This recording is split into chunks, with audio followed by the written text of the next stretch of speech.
నీ సేవలో ఎదురైనా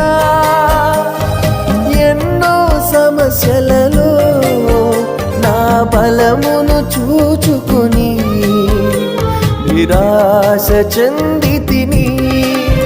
నీ సేవలో ఎదురైనా ఎన్నో సమస్యలలో నా బలమును చూచుకొని నిరాశ చెందితిని.